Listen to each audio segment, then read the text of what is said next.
Hey everyone, welcome back to Shutter Magazine. I'm Dustin Lucas, and today I'm going to take you through 3 techniques in retouching hair. Now, a lot of you probably have your own workflow and style that you do for this, and that's perfectly fine. And that's kind of where I'm starting out today. I think the biggest thing in looking at hair is that it's supposed to be a little chaotic, a little crazy. Leaving some of that in kind of allows the hair to look more real or less retouched. And that's always always kind of the idea for retouching, is to make it look as though you weren't trying to perfect the hair, skin, things like that. It's kind of good sometimes to leave some of those flaws in to allow your models and the look to be a little more natural, or whatever that sort of means for you. So I'm sort of going to retouch this, sort of from a photographic studio standpoint. I'm not going to get too heavy into the commercial retouching aspect, but just kind of want to show you these 3 techniques. So let's start out by we're going to make a new layer. We're going to clone out some of these flyaways and hairs around the edge. So what we're going to do is we're going to create a new layer. We're going to do Shift Command N. We clicked on Photoshop first. Do a new layer. I'm just going to call it cloning, and it's just a blank layer. So what I want to do now is I want to come over to my left panel here, and I want to grab my clone brush. Now you can grab the clone brush by, as it tells you, to hit the letter S. That's just the hotkey to grab it as well. What we want to do is we want to make sure that we're sampling current and below, which we are. Our opacity is at 15%, which we can change that by hitting enter. And I'll type in 100. I'm going to hit enter again. Uh, Before getting into this part and this technique, I do the majority of my work in Photoshop with a mouse, which is kind of crazy and taboo. For some of the extensive work, I do suggest using a Wacom tablet or any sort of pen tablet combo, just because painting in the hair and doing some of the high end and sort of work at 100% just becomes meticulous and almost impossible to have natural strokes that you can have with a pen in your hand. We'll get into that later.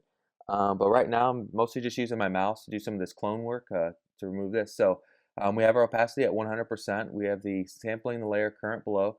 What we need to do now is sample a particular part of the image, and I'm hitting the Option key, and that's what I'll be toggling with the majority of the time, during this section. So what I'm going to do is I'm going to go through and just kind of shape the hair into a helmet, if you will, and sort of just remove these flyaways and kind of get rid of those. So I'm going to I'm going to select in the white, and I'm going to start to click here.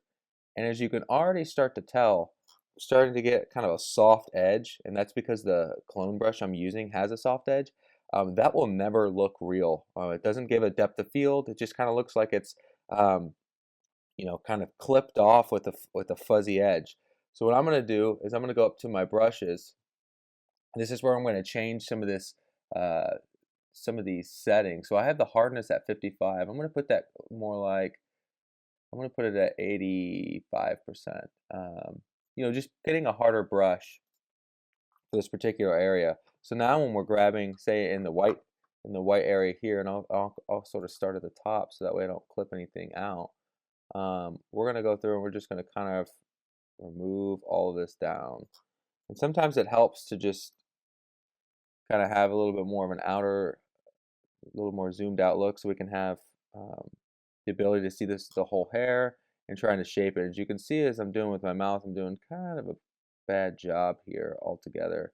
I'm removing some of this hair, but at this point right now, we're just looking to remove these flyaways and to kind of give the hair a little more shape here.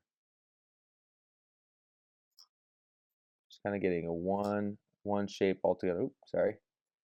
And you can hold spacebar to get a little more controlled ability to move your image around. And I'm using my bracket keys to make my brush smaller, and I'm kind of just going in and just really spending some time in shaping the hair. And I'm gonna want to resample and pick some new areas, so that way, as I drag my brush over, and I'm not, painting hair over hair. You want to keep resampling your area for your brush. And so I'm just gonna go in here and like I was saying, for tutorial purposes, I'm just kind of going quick.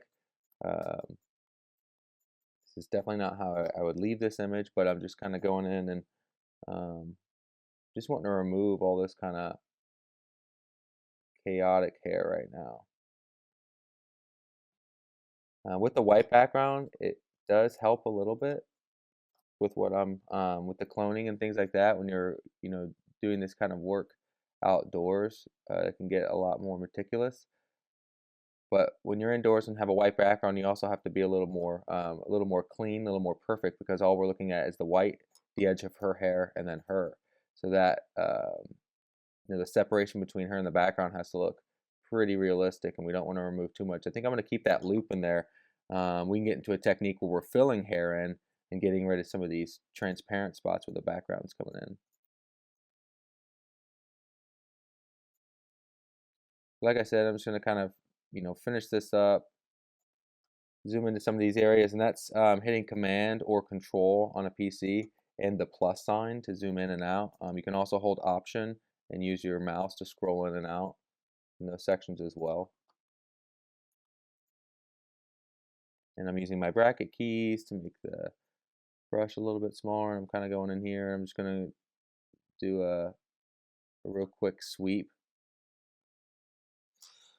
Just as a little bit of a tip here, it does help, and I didn't really go over this in the article too much, but there's different tools in Photoshop, like the pen tool, to get curves.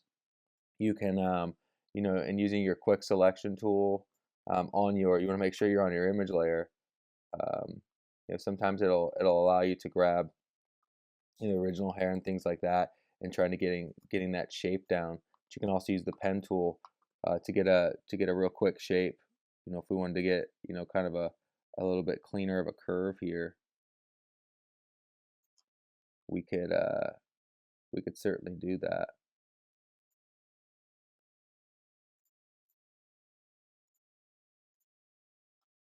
Make our selection. Do that half a pixel, so it's kind of similar. And then when we're doing our clone, make sure we're back on our empty layer. That's very important. You always want to make sure you're working on your empty layer. We just kind of go in and make that's a little too clean for what we're looking for sure. But you can, in using that technique, you can, let's go back to my pen tool, make a selection, maybe make it 2 pixels.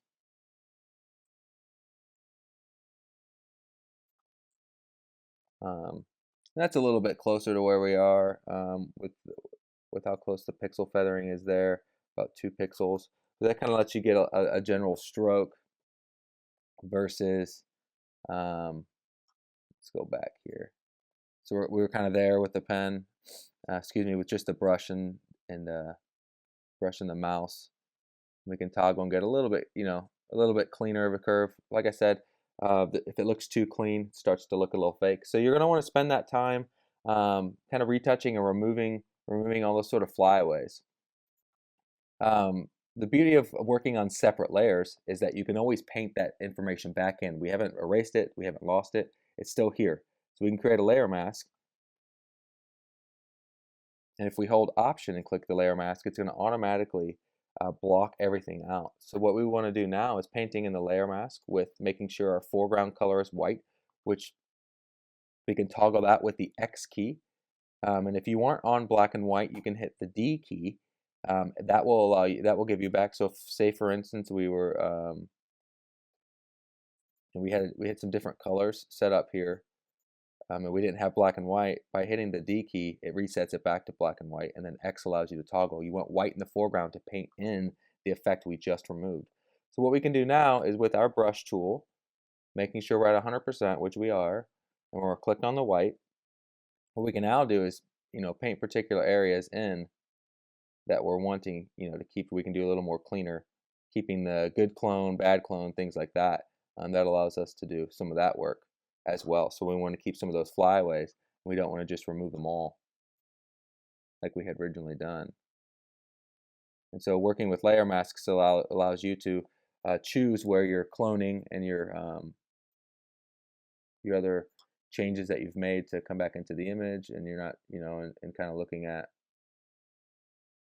the image overall. If we come all the way through, of course it stops where we originally clipped. So we have all those things to look at. So We're going to move on to the next part, and we're going to kind of look into what the healing brush is going to do, and sort of the limitations of that tool. So I'm going to jump on over where I'd be, where I'd feel confident with my cloning brush would be about this stage here. Kind of shaped the hair, cleaned a little bit of things up, left in some of these flyaways. Got to allow the hair to have some shape for sure. So now what I'm going to do is I'm going to create a new layer. I'm just going to call it healing. I'm going to turn off my original clone layer real quick, just to show you the benefits of the healing brush, but then also some of the limitations. So if you've upgraded to Photoshop 2015, you no longer have one panel that has a drop down. These are all sort of separated now. And the J key is going to be your toggling key for the healing brush. So you're going to hit, let's see here, I don't know if they change that up. So we have the J key for the healing brush. If I hit J twice,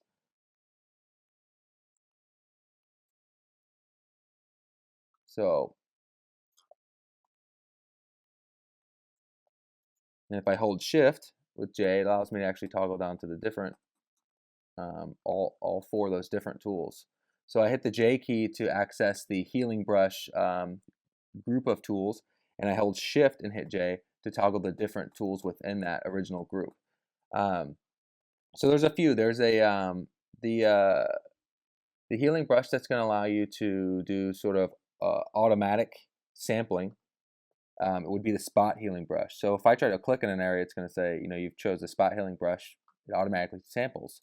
So I'm going to go in with the same sharpness of brush. So with the hardness that I'm using, I want to probably lift that up.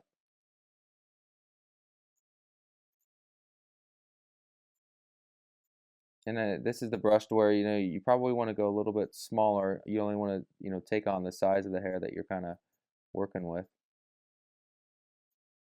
As you see, it's just kind of, it works really similar with blemishes and things like that. We'll get into the limitations in just a second, and you'll see this brush when I try to get too close to the surface edge. So let's just say I want to get ambitious, and I just want to remove all that. Well, that looks terrible. It starts to sample within the hair. It starts to grab things within. So you have to be very particular, and you can't get too close. This is more or less going to be single flyaways. Let's see if I have some hair on the other side, which might lend itself. So these single flyaways here, these are perfect for the heel brush. Come in, grab those. When it starts to get a little heavier with the body work in here, we're not going to be so lucky. I can try and grab all this area here. It's gonna try and choose the hair on the inside. Now, if I let me throw that copy away. If I toggle with my, say, for instance, I want to use just the healing brush. Let's see here. So I can hold Shift and J. Excuse me, hold Shift, strike J, and that gives me the healing brush. And this works the same way like the clone, in the sense that you can sample with the Option key, and you want to grab sort of in the white area, and you want to sample there. And this tool, you can dictate a little more where you're sampling this heel from. But as you can see, as it starts to get closer to the hair, even if I'm all the way in the white out there, it's not cloning that. It's still using the surrounding pixels and the proximity pixels. But you can see it just starts to get really gross in there. So that's a good time where you want to be toggling between my clone brush, kind of going and doing some cloning, which just does some real quick work, especially with the white background. It kind of just, that's the tool for this type of image. But you can toggle between those back and forth, and it'll go back to my my healing brush and things like that. And so that's kind of the big difference between using the healing brush, and using for flyaway hairs. But I think a good technique to look at next is how those work with the with flyaways. So I'm going to go back to where we originally had this image, kind of with our cloning brush on, and we're going to start looking at the crosshairs, these kind of hairs in here. So there's I'm going to go ahead and just type in crosshairs. And what you can do is you can use the clone. You can use the clone tool. That's a very common tool for this. And we're going to shrink our brush down to almost a little bit larger than the size of a single strand of hair. Um, what we're going to want to do is start toggling with two different blending modes when we're doing this. We have lighten, which is going to work with dark hairs on light backgrounds. So with this, mostly it's going to be light hairs on dark backgrounds, but I'm going to let's start removing. So if I want to remove this hair here, I'll select a space below that and just click and drag. As you notice, it starts to look like it's two images put together improperly. It's very difficult to make with a clone brush. Very difficult to make these look good. And a good technique when you're doing the clone brush is to clone in the same direction as the hair. You see as I'm doing there? It kind of has a little bit better of a, allows me to sort of add hair, fix some of those areas there, but it also like sort of just extends those sections. As you see what I did from there to there, that does add hair back in, but it's not perfect. And I have to be a little more meticulous with using the clone stamp tool on this layer. The same way if I move this to darken, which is another blend layer, it just helps to blend these layers in and go in and kind of grab this, remove that hair. That's not too bad. It's not great, but it's to the naked eye, and when you're viewing this image, you got to think, well, how being zoomed in, I'm at 100% for sure, and just kind of knowing how meticulous to be, of course, with your image. And I'm doing my clone brush in the same sort of motion as the hair's going. As you see too, it starts to get a little soft. That's something that I don't like at all. It starts to just get a little more muddled and things like that. And that's you can go in and do that kind of work with the crosshairs as well as the hairs on the face. But there's definitely a better solution to that. And the cloning just isn't working well at all. So what I'm going to do is we're going to start back with our cloning layer. We're going to jump on over and start looking at frequency separation and what that offers. So to do that, it's going to be a sort of a push and a pull type technique where you're going to be similar to skin softening, where you're going to actually be using the Gaussian blur, which will soften the image, and then you're going to be using high pass, which is going to sharpen the image. But what they do together is for frequency separation, is what they'll do is it'll soften the skin and the blemishes, but it'll sharpen the pores and make the skin look much more realistic. So I'm going to go ahead and turn that layer off for now, but just kind of show you how you're gonna build it. So what we're going to do is we're going to duplicate the background layer, and we're going to call this low frequency. And what I'm going to do is I'm going to go to filter. I'm going to go to Gaussian blur. I'm probably going to choose, starting out with 14 pixels. I'm going to go back, zoom out a little bit. We'll just do, I think 14 pixels will be fine.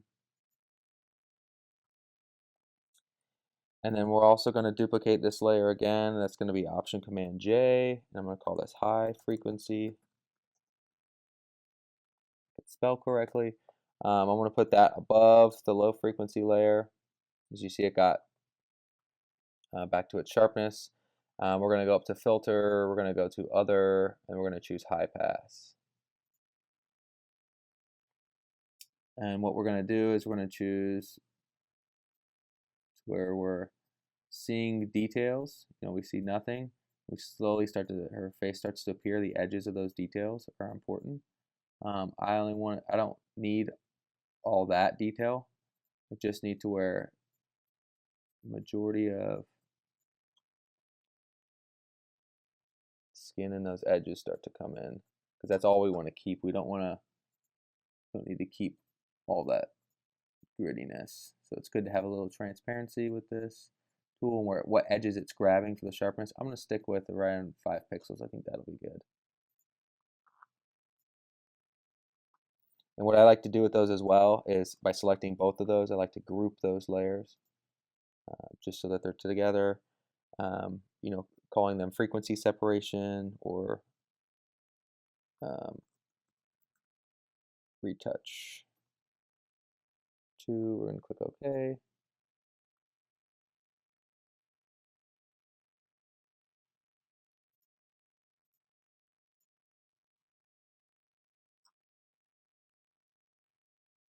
So we have our frequency separation, our layers there.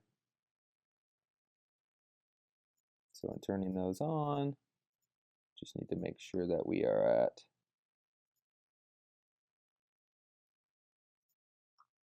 blending mode. Let's see here, highlight. Just kind of gives us a overall look. Let's see here. So when we get to our, you know, building those and doing those per image, you know, I find that to be, you know, a little bit more meticulous. You know, you want to create an action set, which is great. I grabbed an action set from, you know, online, like finding free ones, you know, doing this and that. I found mine on the FX Ray, which is a great website as well for some high-end retouching. And I grabbed my frequency separation specifically from there. I'm going to remove some of this, some of the extra work that was added in after the fact. So what I was able to do with this, and I'm going to turn off, I'm going to remove all of these layers here for now.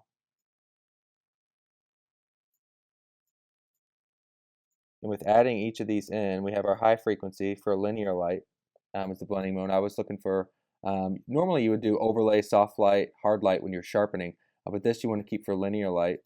And the low frequency, we stay at normal. So if we turn off that one, we get the soft Gaussian blur.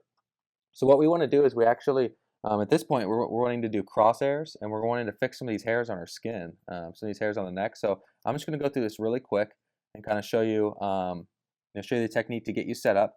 I've added this action set from the FX Ray into my panel here. So this is definitely what you want to use. There, you can load your actions once you've downloaded. Sorry, I clicked on the wrong section there. So we can load an action, and that's where we go into our downloads and choose that specifically. So that's how you can load your action set into Photoshop and then sort of move it around wherever you're wanting it to, you know, to stand. So what I would do in that case is I wouldn't have to do anything with that at all. I would just choose the simple frequency separation. Once I hit play, it's going to allow me to actually custom choose what I want. I'm going to keep that at 14, and it's automatically just going to build that action set, and it's done it for me. So what I need to do now is I want to use I'm doing the clone work, and I'm doing that on the high frequency layer, the high pass layer. So what I want to do is I want to duplicate this layer. So I'm going to do Option Command J. I'm going to call this high frequency edit. Excuse me, let's call it clone. That way we can keep everything the same. So high frequency clone. What I need to do, since this is on linear light, as you can see how sharp this is, that counteracts with the Gaussian layer, excuse me, not blare. We want to put this back to normal. And what we're going to do is make this a clipping mask. So what we can do, you can do create clipping mask there, or you can do Shift Command G, excuse me, actually Option Command G. And what that's going to do is it's going to create a clipping mask to only affect the information that's being affected in the layer below. So this first high frequency layer is actually dictating you know, what part of the image is being affected altogether. So what we're going to do is we're actually going to clone, we're going to paint on this gray layer. Now let's toggle back to, we're already on the clone stamp. I'm going to hit the S key, so we're back to clone stamp. One thing you want to make sure you're doing is we want to be on normal. And this is a really big mistake in working on this layer when you're see, as it's just painting. We want to make sure we're only on current layer, Current layer only is important. So you can actually start to do your work. So you're doing your work on this high frequency clone layer, which is a clipping mask. We're using the clone stamp tool. I would say hardness wise, probably want to do a little bit softer. I'm going to go like 25%. I'm also going to lower my brush closer to 5 pixels, and I'm just going to zoom in these areas. So now I'm starting to look at these different areas of the hair where I can do a little better work of cloning some of this in. And what this is actually doing, instead of it just taking information and adding it in there, it's actually doing it from the high frequency layer, so it won't, you know, in certain instances, it won't soften or make the hair as, you know, muddied up. You know, once you start doing a lot of clone work on the hair, it starts to get very difficult, you know, to keep that detail and the sharpness. So what I like to go through and do is kind of just spend some time cleaning up some of those hairs that, you know, that are kind of the big distraction. So what I'll do is hitting Command 0, zooming out, seeing which hairs, crosshair wise, are starting to bother me, like this one here, these hairs here. So I'll zoom back in and I'll spend some time in removing those.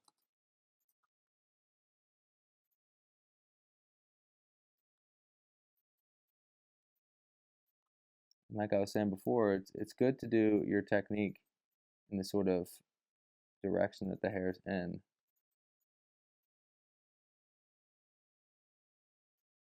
We can grab that hair and go all the way up, but if all my hairs aren't aligned below, you know, it starts to not look as good. Clean some of that up.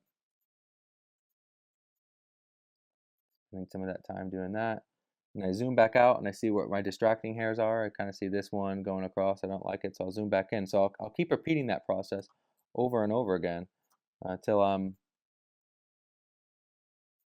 happy with the result for sure. So what I'm doing in this technique here, and this takes a little bit of practice, and as you can see, I'm definitely not perfect at it, but you just have to sort of spend some time, but you need to make sure you're cloning in the same direction that the underlying hairs that um, you're adding into that section are kind of in, because it does help quite a bit.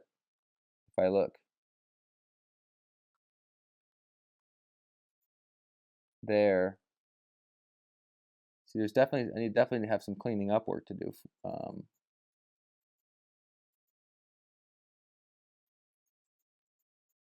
Make sure we're adding some of that white hair back in. And as we zoom out, to the naked eye, I mean, that looks clean. I mean, to be meticulous and sitting at 200%, and you know, it's all about kind of how much time you want to spend with the image. But real quick, I want to show you how quick and easy this works on the skin. So hairs like this, which normally if I was doing some clone work, which I'll show you here. So we're going to do just some cloning, not on the high frequency layer, but just on an empty layer. Oops, excuse me. I have to sample all layers.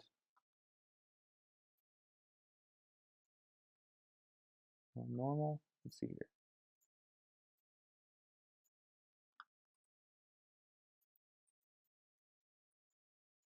As you can see, when you get into lighter areas, you can see the work's not as perfect.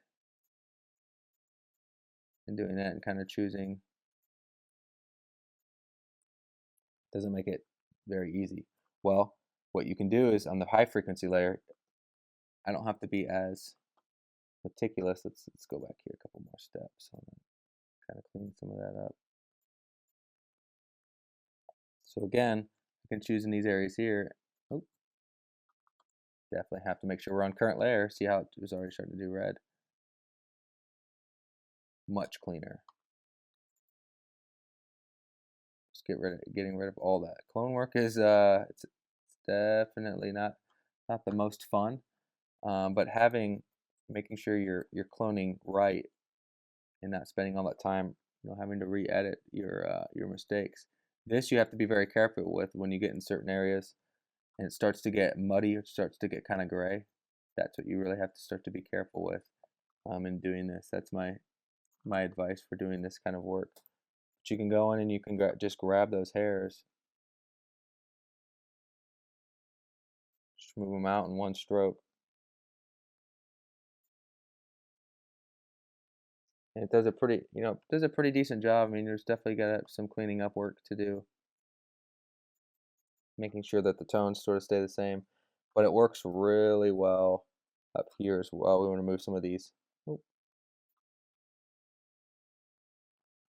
Move some of these hairs as well. So I'd come in here. Sometimes it helps to have a little bit bigger of a brush. We're not leaving an edge or anything.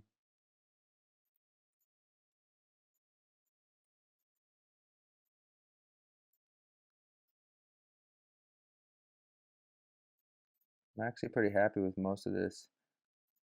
Some of this work on the outside. I'm just kind of getting some of this extra hair out. And I don't have to be as perfect in where I'm choosing because I'm on the clipping mask and it's a high frequency layer. It's much more restrictive to the information it's actually cloning out. It's grabbing from those edges.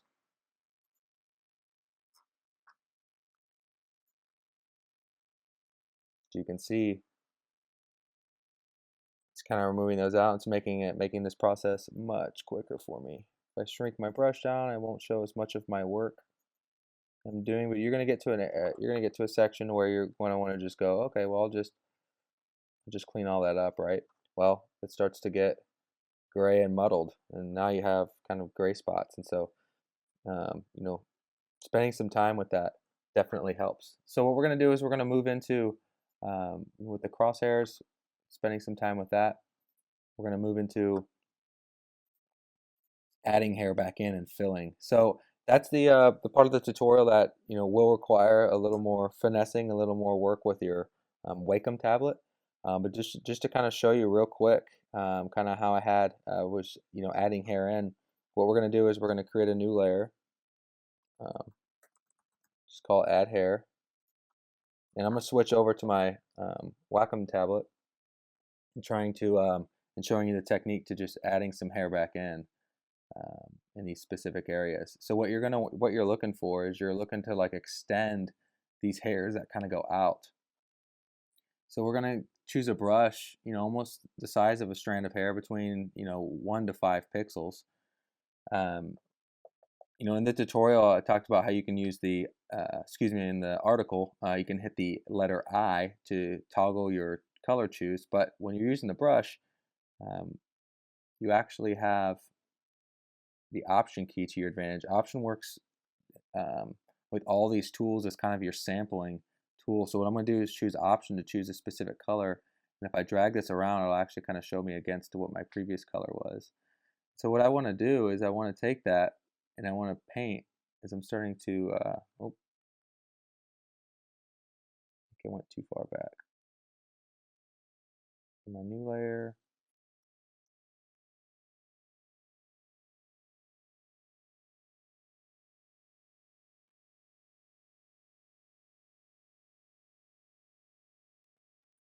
So I'm adding my new layer in here, and if I'm pressing, you can see I'm just creating strands of hair. It kind of works to practice a little bit. With the pen, the lighter I press, the lighter the hair will be. So zoom out just a little bit here. And the harder I press, it gets the stroke gets quite a bit thicker, almost to its full capacity. So if I'm at 5%, I can do little strokes. I can start pressing harder, and I can start pressing really hard, and I can already start to create that contour. So when I'm working with hair, you want to have that contour. That's very important to make it look real. So I'm going to go up here, back to layer order. That's where I'm grabbing these strands, and I'm just kind of trying to create a natural flow with them, and I'm pressing harder. We can remove some of these. This is kind of something where you're going to add some hair and you're going to be happy with it, and remove some strands. You don't want to get too crazy, but you want to bring some of those flyaways back in. I'm just kind of going over this real quick. This is a technique that that requires a lot of time and work to be put back in. And I'm going to resample, and it's always good to get new sections of your hair. And I'm going, rather quickly over this, these sections, and so we can actually get some of this hair back in these sections. You can also use the patch tool or clone tools to bring these sections in as well. But depending on how hard edged your brush is, we can go a little bit softer, I think. So you can see my soft strokes allow me to do finer hairs, do harder strokes for larger hairs, but having the ability to kind of do that by hand and making those changes so much faster. Sampling that. Now this is a technique that requires a lot of practice before you want to start showing images publicly, for sure. And you want to spend, this is probably where the greatest amount of time can be spent if you're interested in this.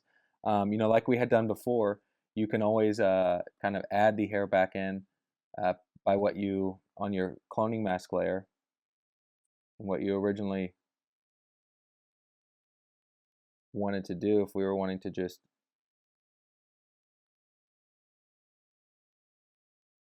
that hair is there, you can paint it back in. As well, some of that chaotic hair, but the point of this is kind of adding some hair back in overall. And so what we're looking to do at the end, and I'm zooming into this, as you can see, in adding some patched hairs, once we add those strokes in, it's very important on that layer that we start to kind of make it look a little more real. So what we're going to want to do is we're going to want to add some noise to it to make sure that the other hair around it, this already has some, but what you can start to look at is the difference between this noise here and those strokes, and adding some noise in. You don't want to go too crazy. But you can see how much noisy. And I think the hairs, it already had the noise applied to it, but you're looking for something that's going to look pretty close to what the other natural hair has in it to kind of bring some of that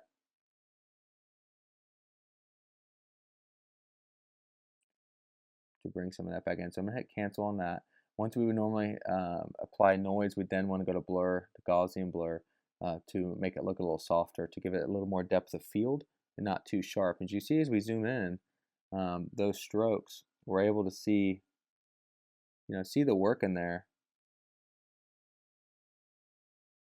kind of filling that in that hair, versus just going in and choosing the patch tool. I mean, you can have, that is your option for just straight cloning hair.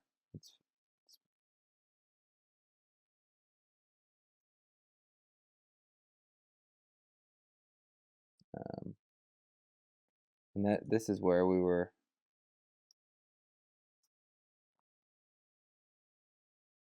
using just the patch to fix that and add hair back in, and just kind of use the use the current pixel. So biggest things to remember with this, and is I have all these multiple layers, and definitely grouping your layers helps a lot. But what you want to do is you want to make sure that you're allowing the hair to go from this sort of stage to where it's like, oh, this looks okay, but it starts to look a little more like a helmet and a little too perfect. You want to start adding in some of those imperfect hairs to control the flyaways. I think that's really important. Flyaways are good when they're controlled and maintained, but you don't necessarily want an image from there and seeing that sort of chaotic, the way that the hair is made, into there, I think is sort of a night and day difference. And seeing the edge of the hair there, and just making this, adding that hair back in, makes all the difference for the retouching of the hair. So, and of course, we did a little bit of shoulder work as well. And adding, that was something that and specifically on the shoulders. Let's see here.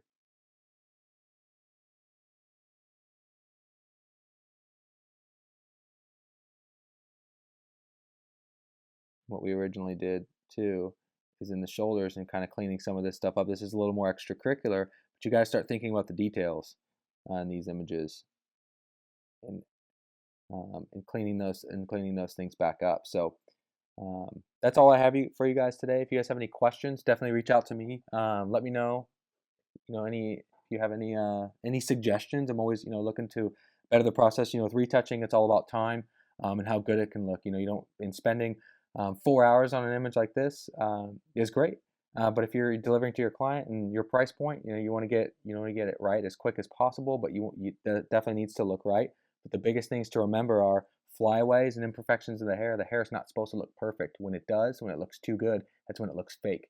So bringing some of these techniques of adding hair back in, masking some of those flyaways back in, I think starts to looks a lot better when you look at images side by side than making them look completely clean. But tune in next month. I'll have some more retouching tutorials for you guys, and just let me know if you have any questions. Thank you.